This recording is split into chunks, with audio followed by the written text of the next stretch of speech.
Well, you spoke several times before about ideological subversion. That is a phrase that I'm afraid some Americans don't fully understand.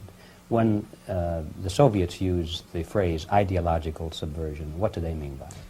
Ideological subversion is the process which is legitimate, overt, and open. You can see it with your own eyes. All you have to do, all American mass media has to do, is to unplug their bananas from their ears, open up their eyes, and they can see it. There is no mystery. There is nothing to do with espionage. I know that espionage intelligence gathering looks more romantic. It sells more deodorants through the advertising, probably. That's why your Hollywood producers are so crazy about James Bond type of thrillers. But in reality, the main emphasis of the KGB is not in the area of intelligence at all. According to my opinion and opinion of many defectors of my caliber, only about 15% of time, money, and manpower is spent on espionage as such. The other 85% is a slow process which we call either ideological subversion or active measures, активные мероприятия in the language of the KGB, or psychological warfare. What it basically means is to change the perception of reality of every American to such an extent that despite of the abundance of information, no one is able to come to sensible conclusions in the interests of defending themselves, their families, their community, and their country. It's a great brainwashing process which goes very slow, and it's divided in 4 basic stages. The first one being demoralization. It takes from 15 to 20 years to demoralize a nation. Why that many years? Because this is the minimum number of years which requires to educate one generation of students in the country of your enemy, exposed to the ideology of the enemy. In other words, Marxism-Leninism ideology is being pumped into the soft heads of at least 3 generations of American students without being challenged or counterbalanced by the basic values of Americanism, American patriotism. The result you can see. Most of the people who graduated in the 60s, dropouts or half-baked intellectuals, are now occupying the positions of power in the government, civil service, business, mass media, educational system. You are stuck with them.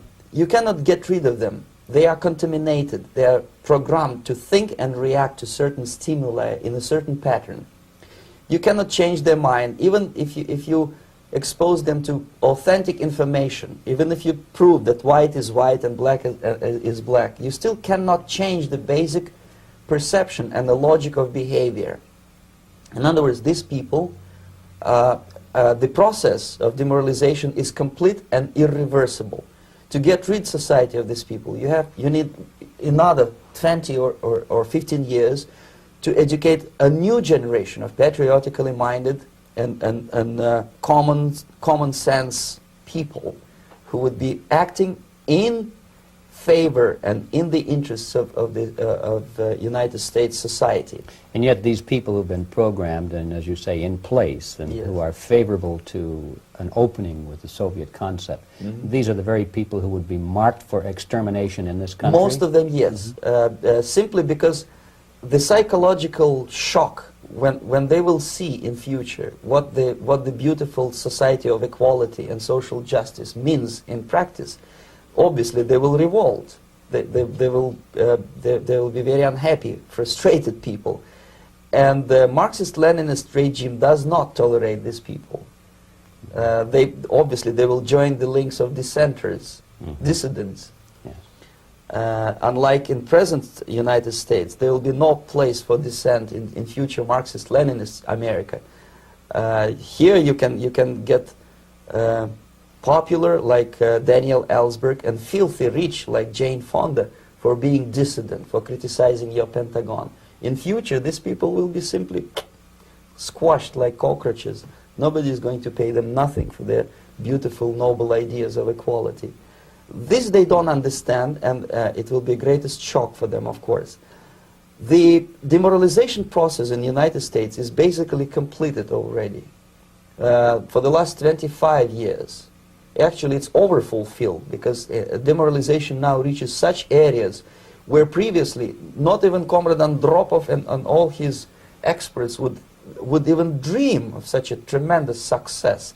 Most of it is done by Americans to Americans, thanks to lack of moral standards. As I mentioned before, exposure to true information does not matter anymore. A person who was demoralized is unable to assess true information. The facts tell nothing to him. Even if I shower him with information, with authentic proof, with documents, with pictures, even if I take him by force to the Soviet Union and show him concentration camp, he will refuse to believe it until he is going to receive a kick in his fat bottom. When a military boot crashes his, then he will understand, but not before that. That's the tragic of the situation of demoralization. So basically America is stuck with demoralization, and unless, even if you start right now, here, this minute, you start educating new generation of Americans, it will still take you 15 to 20 years to turn the tide of ideological perception of reality back to normalcy and patriotism. The next stage is destabilization.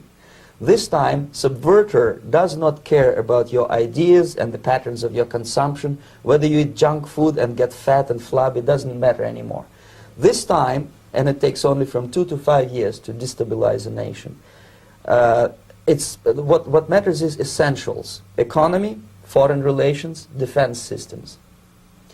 And you can see it quite clearly that in some areas, in such sensitive areas as defense and economy, the influence of Marxist-Leninist ideas in the United States is absolutely fantastic. I could never believe it 14 years ago when I landed in this part of the world, that the process will go that fast. The next stage, of course, is crisis. It may take only up to 6 weeks to bring a country to the verge of crisis. You can see it in Central America now. And after crisis, with a violent change of power, structure, and economy, you have so-called the period of normalization. It may last indefinitely. Normalization is a cynical expression borrowed from Soviet propaganda. When the Soviet tanks moved into Czechoslovakia in '68, Comrade Brezhnev said, "Now the situation in brotherly Czechoslovakia is normalized." This is what will happen in the United States if you allow all these schmucks to bring the country to crisis, to promise people all kind of goodies and the paradise on earth, to destabilize your economy, to eliminate the principle of free market competition, and to put a big brother government in Washington, D.C., with benevolent dictators like Walter Mondale, who will promise lots of things, never mind whether the promises are fulfillable or not. He will go to Moscow to kiss the bottoms of new generation of Soviet assassins. Never mind, he will create false illusions that the situation is under control. Situation is not under control. Situation is disgustingly out of control. Most of the American politicians, media, and educational system trains another generation of people who think they are living at a peacetime. False. The United States is in the state of war, undeclared total war against the basic principles and the foundations of this system. And the initiator of this war is not Comrade Andropov, of course. It's the system. However ridiculous it may sound, the world communist system or the world communist conspiracy, whether I scare some people or not, I don't give a hoot. If you are not scared by now, nothing can scare you. But you don't have to be paranoid about it. What actually happens now, that unlike myself, you have literally several years to live on unless the United States wake up. The time bomb is ticking. With every second, the disaster is coming closer and closer. Unlike myself, you will have nowhere to defect to, unless you want to live in Antarctica with penguins. This is it. This is the last country of freedom and possibility. Okay, so what do we do? What is your recommendation to the American people? Well, the immediate thing that comes to my mind is, of course, There must be a very strong national effort to educate people in the spirit of real patriotism, number one. Number two, to explain them the real danger of socialist, communist, whatever, welfare state, big brother government. If people will fail to grasp the impending danger of that development, nothing ever can help United States. You may kiss goodbye to your freedom, including freedoms to homosexuals, to prison inmate. All this freedom will vanish, evaporate in 5 seconds, including your precious lives. The second thing, the moment at least part of the United States population is convinced that the danger is real, they have to force their government. And I'm not talking about sending letters, signing petitions, and all this beautiful, noble activity. I'm talking about forcing United States government to stop aiding communism.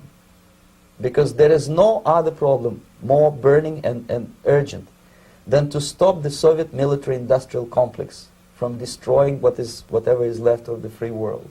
And it is very easy to do. No credits, no technology, no money, no political or diplomatic recognition, and of course no such idiocy as grain deals to USSR.